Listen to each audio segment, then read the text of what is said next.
Hi സുഹൃത്തുക്കളെ, എല്ലാവർക്കും എൻ്റെ യൂട്യൂബ് ചാനലിലേക്ക് സ്വാഗതം. ഇന്ന് ഞാൻ നിങ്ങളോട് മുന്നിൽ പരിചയപ്പെടുത്തുന്നത് മോങ്ക് പാരക്കീറ്റ് എന്ന പക്ഷിയെക്കുറിച്ചാണ്. എല്ലാവരും കേട്ടിട്ടുണ്ടാവും, കണ്ടിട്ടുണ്ടാവും. എന്നാലും നമുക്ക് ഈ പക്ഷിയുടെ ചില വിശേഷങ്ങളിലേക്ക് കടക്കാം. നമുക്ക് വീഡിയോയിലേക്ക് പോകാം.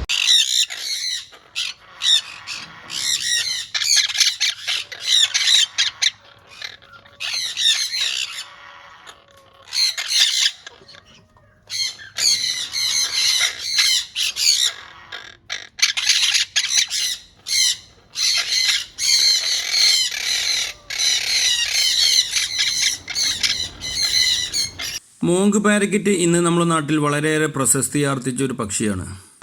മറ്റ് നമ്മളെ സൺകുനൂറും ജെൻഡാക്കുനൂറിനും പോലെയല്ല, മോങ്ക് പാരക്കീറ്റിന് പ്രത്യേകതയുണ്ട്. മോങ്ക് പാരക്കീറ്റ് നമ്മളുടെ നാടൻ തത്ത പോലെ സംസാരിക്കാൻ കഴിവുള്ളൊരു പക്ഷിയാണ്.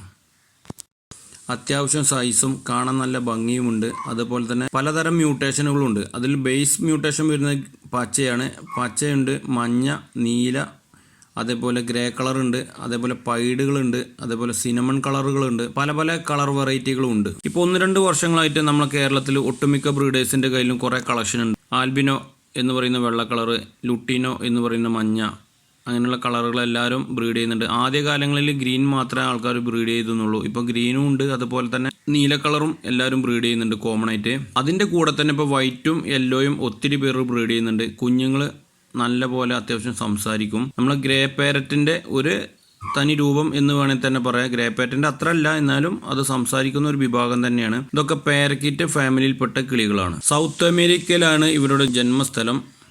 South America, Brazil, Argentina, Bolivia, Nicaragua, അങ്ങനെയുള്ള സൗത്ത് അമേരിക്കൻ കൺട്രികളിലാണ് ഇതുപോലെ സ്ഥലങ്ങളിൽ. പിന്നീട് ഇവരെ പ്രചരണത്തിന്റെ ഇതിലും അതേപോലെ ഇവരെ ആകർഷണ ഭംഗിയിലും ഇവരുടെ ട്രേഡിങ് നല്ല പോലെ ഉണ്ടായതിന്റെ അടിസ്ഥാനത്തിൽ പുറം രാജ്യങ്ങളിലേക്ക് ഒരുപാട് ബേർഡുകളെ അവിടുന്ന് ട്രേഡിങ് നടത്തിയിട്ടുണ്ട്. അത് കാരണം തന്നെ ഇപ്പം മറ്റ് രാജ്യങ്ങളിലും ഒത്തിരി ഈ മോങ്ക് പാരക്കറ്റ് ഇന്ന് പ്രചരണം നടക്കുന്നുണ്ട്. ഈ മോങ്ക് പാരക്കറ്റിനെ ക്വേക്കർ പാരക്കറ്റും എന്നും വിളിപ്പേരുണ്ട്. അങ്ങനെ 2 പേരിലാണ് ഇവരെ അറിയപ്പെടുന്നത്. ഇവർക്കുള്ള വേറെ വലിയൊരു പ്രത്യേകത എന്താ വെച്ചാൽ, നമ്മളെ സൺകുനൂറും അതല്ലെങ്കിൽ ഗ്രേ പാരറ്റും മക്കാവും മറ്റ് കൊണ്യൂർസുകളും ഏത് കിളികളെ തന്നെയാലും നെക്സ്റ്റ് ബോക്സിലാണ് നമ്മൾ സെറ്റ് ചെയ്ത് കൊടുക്കുക. നമ്മൾ മരത്തിൻ്റെ ബോക്സുകൾ അടിച്ചിട്ട് അതിനകത്താണ് ഇവർക്ക് നെക്സ്റ്റിംഗ് കൂടുകൾ സെറ്റ് ചെയ്ത് കൊടുക്കുന്നത്. പക്ഷേ ഇവർക്ക് അങ്ങനെയല്ല കൂടുതലും കാണുന്നത്. ഇവർക്ക് ഈ ചെറിയ ചെറിയ ചുള്ളിക്കമ്പുകൾ കൊണ്ട് കൂടുകൾ ഉണ്ടാക്കിയിട്ട് അങ്ങനെയാണ് ഇവരുടെ ജീവിതം. അതെന്താ കാരണം ചോദിച്ചാൽ, ഇവർ വൈൽഡിൽ കൂട്ടമായിട്ടാണ് താമസിക്കുന്നത്. ഒരുപാട് കിളികൾ കൂടിയിട്ട് ഒരു ഏരിയയിലാണ് താമസിക്കുന്നത്. അത് ഇവരെ ശത്രുക്കളിൽ നിന്ന് രക്ഷപ്പെടാനും മറ്റ് കിളികളും ഉരകജീവികളും അതർക്ക് ഇവരെ ആക്രമിക്കാൻ വരുന്ന സമയത്ത് ഇവർ കൂട്ടമായിട്ട് ആക്രമിക്കാൻ വേണ്ടിയിട്ട് ഇവരെ കോളനി സിസ്റ്റത്തിലാണ് ജീവിച്ചു വരുന്നത്. അതുകൊണ്ട് തന്നെ ചെറിയ ചെറിയ ചുള്ളിക്കമ്പുകളും മുള്ളുകളും അങ്ങനെയുള്ള കാര്യങ്ങളും കൊണ്ടൊക്കെ ഇവർ കൂട്ടമായിട്ട് ചുള്ളിക്കമ്പുകളൊക്കെ വെച്ചിട്ട് വലിയ കൂടുണ്ടാക്കിയിട്ട് അതിനകത്ത് ഒരു എൻട്രൻസ് വാതിലും വെച്ചിട്ട് അതിൻ്റെ ഉള്ളിൽ കൂടെ ഗുഹ പോലെ അകത്തേക്ക് പോയിട്ട് ഈ പല പല റൂമുകളായിട്ടാണ് ഇവർ താമസിക്കുന്നത്. അങ്ങനെ ഒട്ടുമിക്ക കിളികളും ഒരു ഏരിയയിൽ ഒരു വലിയ കൂട്ടം ഇവർ സെറ്റാക്കിയിട്ടാണ് അതിനകത്ത് ഇവർ അങ്ങനെ സെപ്പറേറ്റ് ഓരോ അറകളായിട്ടാണ് ഇവർ താമസിക്കുന്നത്. ഇപ്പം വല്ല പനകളിലോ അല്ലെങ്കിൽ വല്ല മുള്ളുമരത്തിലോ അങ്ങനെയുള്ള വലിയ വലിയ മരത്തിൻ്റെ ചില്ലകളിൽ മൊത്തം ഇവരെ നമ്മൾ കടന്നൽ കൂട് കൂട്ടുന്നവർക്ക് വട്ടത്തിൽ കൂട് കൂട്ടിയിട്ട് അങ്ങനെയാണ് ഉണ്ടാക്കുന്നത്. നമ്മളെ നാടുകളിൽ ബ്രീഡ് ചെയ്യുന്നവരും കുറേ ആൾക്കാർ അങ്ങനെ തന്നെ ചെയ്തു കൊടുക്കുന്നത്. കാരണം ഇവരെ നെസ്റ്റിംഗ് മെറ്റീരിയലിന് വേണ്ടിയിട്ട് ബോക്സ് കുറേ ആൾക്കാർ വെച്ചു കൊടുക്കാറില്ല. നമ്മൾ എങ്ങനെയാണെന്ന് വെച്ച് കഴിഞ്ഞാൽ ഗേജിനുള്ളിൽ കുറച്ച് കമ്പികളും വളച്ചു കൊടുത്തിട്ട് അതിനകത്ത് ഈ ഈർക്കിളിൻ്റെ ചൂലുകളും ചെറിയ ചെറിയ കമ്പുകളും ഇട്ട് കൊടുത്തു കഴിഞ്ഞാൽ ഇവർ കൊണ്ടുപോയിട്ട് അത് മനോഹരമായിട്ട് കൂടുകൾ ഉണ്ടാക്കി ഒരു ഏരിയയിൽ മൊത്തം കൂടുണ്ടാക്കും. അതൊരുപാട് നാളത്തേക്ക് ഉണ്ടാവുക കൂട്. അത് പെട്ടെന്ന് പൊളിഞ്ഞു പോകുന്നില്ല, ഭയങ്കര സെറ്റപ്പിലാണ് കൂടുണ്ടാക്കുക. അങ്ങനെയാണ് ഇവർ കൂട് നെസ്റ്റ് മെറ്റീരിയൽ വെക്കുന്നത്. എൻ്റെ വീട്ടിൽ ഞാൻ ഇവർ ചെറുപ്പത്തിൽ ആൻഫീഡും കുഞ്ഞുങ്ങളെ മേടിച്ചു കൊണ്ടുവന്നതാണ്, എറണാകുളത്തു നിന്ന് മേടിച്ചു കൊണ്ടുവന്നതാണ്. ഞാൻ അങ്ങനെ സെറ്റ് ചെയ്ത് ചെറുപ്പം മുതലേ ഇവർക്ക് ഞാൻ ബോക്സിൽ പരിചയപ്പെടുത്തി, ബോക്സിൽ എൻ്റർ ചെയ്ത് ബോക്സിൽ കയറുന്നത്. കാരണം എനിക്ക് ഒരു ബോക്സിലാണ് ബ്രീഡ് ചെയ്യുന്നത്. കുഴപ്പമൊന്നുമില്ല. 3 മുതൽ 5 കുഞ്ഞുങ്ങൾ വരെ കിട്ടാറുണ്ട്. ഒരു വർഷം ചിലപ്പോൾ 3 ക്ലച്ച് വരെ നമുക്ക് കുഞ്ഞുങ്ങളെ കിട്ടാറുണ്ട്. ചില ബ്രീഡേഴ്സ് ബോക്സിന് ഉണ്ടെങ്കിൽ പോലും അതിനകത്ത് ചുള്ളിക്കമ്പുകൾ ഇട്ട് കൊടുക്കും. അപ്പോൾ ഈ കിളികൾ ഈ ചുള്ളിക്കമ്പുകളെല്ലാം പെറുക്കിയിട്ട് ബോക്സിൻ്റെ ഉള്ളിൽ കൂടുണ്ടാക്കിയിട്ട് ബോക്സിൻ്റെ വാതിലിൻ്റെ ഉള്ളിൽ കൂടെ ഒക്കെ പുറത്തേക്ക് ചുള്ളിക്കമ്പുകൾ ഇട്ടിട്ട് അങ്ങനെയും കൂടുണ്ടാക്കുന്ന ഒരുപാട് കിളി ഞാൻ കണ്ടിട്ടുണ്ട്. ബ്രീഡേഴ്സിൻ്റെ വീട്ടിലുകളിലൊക്കെ അങ്ങനെ കൂടുണ്ടാക്കണം കണ്ടിട്ടുണ്ട്. വൈൽഡിൽ ഇവരിത് ചെയ്യുന്നതിൻ്റെ മെയിൻ ഒരു കാര്യം എന്ന് വെച്ചാൽ ഇവർക്ക് തണുപ്പിൽ നിന്ന് രക്ഷപ്പെടാൻ വേണ്ടിയിട്ടാണ്. കാരണം ഈ ചെറിയ ചെറിയ ചുള്ളിക്കമ്പുകൾ വെച്ച് മറക്കുന്നത് കാരണം ഇവർക്ക് അത് ആ അവിടുത്തെ ഹ്യൂമിഡിറ്റി മറ്റ് കാര്യങ്ങളും കൺട്രോൾ ചെയ്യുകയും തണുപ്പെന്ന് കൺട്രോൾ കിട്ടാൻ വേണ്ടിയിട്ടാണ് ഇവർ വൈൽഡിൽ ഇങ്ങനെ കൂടുതലായിട്ടും ചെയ്തു വരുന്നത്. ഇവരുടെ സ്വഭാവം തന്നെ എങ്ങനെയാണ്, ചെറിയ ചുള്ളിക്കമ്പുകൾ വെച്ചിട്ടാണ് ഇവർ കൂടുണ്ടാക്കുക. അതിൻ്റെ മെയിൻ കാരണം എന്താ വെച്ചാൽ ഇവർ കോളനിയായിട്ട് നടക്കുന്നത് കൊണ്ടാണ്. നമ്മളെ ഈ ചില പക്ഷികളൊക്കെ കണ്ടില്ലേ, മൊത്തം കോളനിയായിട്ടാണ് നടക്കുക.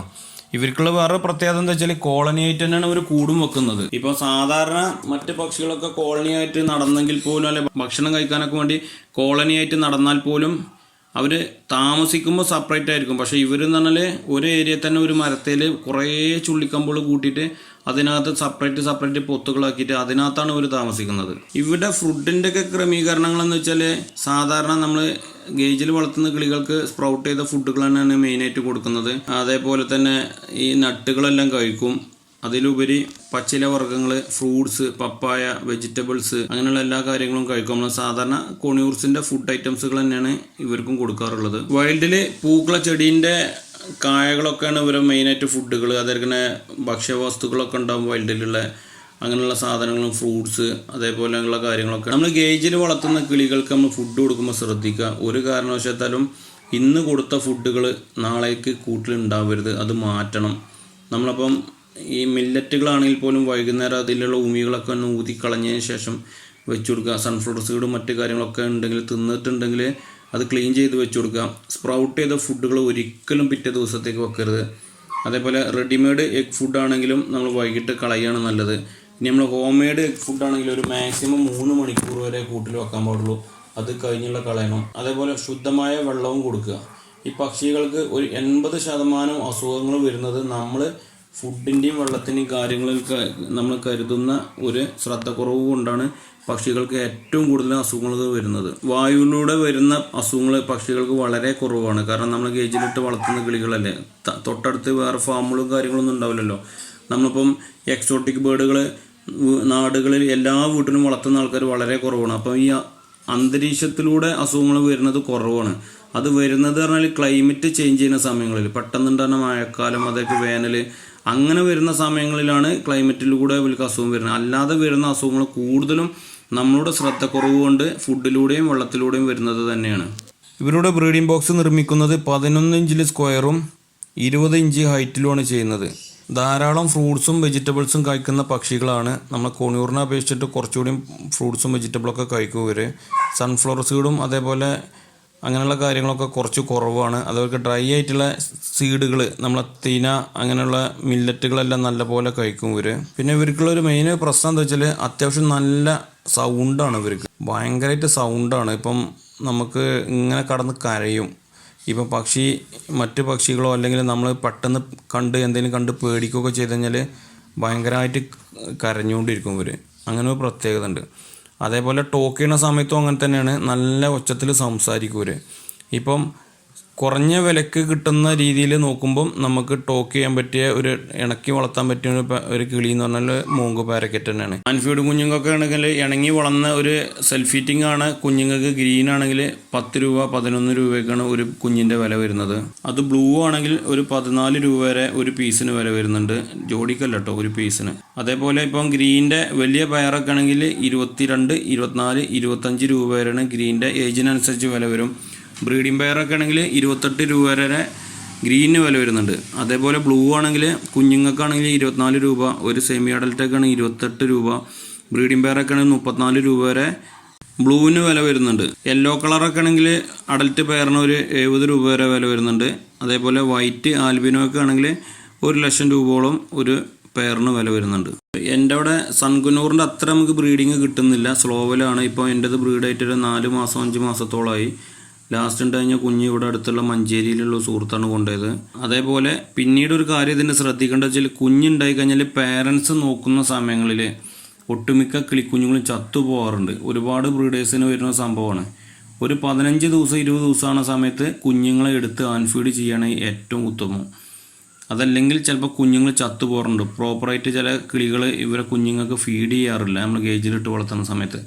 അപ്പം എനിക്കൊക്കെ ആദ്യം അങ്ങനെ പറ്റിയ പ്രശ്നങ്ങളുണ്ടായിരുന്നു. എൻ്റെ 2 കുഞ്ഞുങ്ങൾ ചത്തുപോയി. അതിനുശേഷം ഇതിനെക്കുറിച്ച് ഡീറ്റെയിൽ ആയിട്ട് പഠിച്ചപ്പോഴാണ് ഇത് മനസ്സിലായത്. അതിനുശേഷം ഉണ്ടാകുന്ന കുഞ്ഞുങ്ങളൊക്കെ ഒരു 15 ദിവസമൊക്കെ സമയത്ത് ഞാൻ പേരൻസിൻ്റെ അടുത്ത് നിന്ന് എടുത്ത് മാറ്റി ആൻഫീഡ് ചെയ്ത് നമ്മൾ ടൈം ചെയ്തെടുക്കും. പാരൻസിൻ്റെ അടുത്ത് പിന്നെ കുഞ്ഞ് വിരിഞ്ഞാൽ അങ്ങനെ വെക്കാറില്ല. ഇവരെന്താ വെച്ചാൽ വേറെ ഒരു സ്വഭാവത്തിന് ഭയങ്കര അഗ്രസീവാണ്. തൊട്ടടുത്ത കിളികളൊക്കെ വെറുതെ പോയി കടിക്കുകയൊക്കെ ചെയ്യും ഇവർ.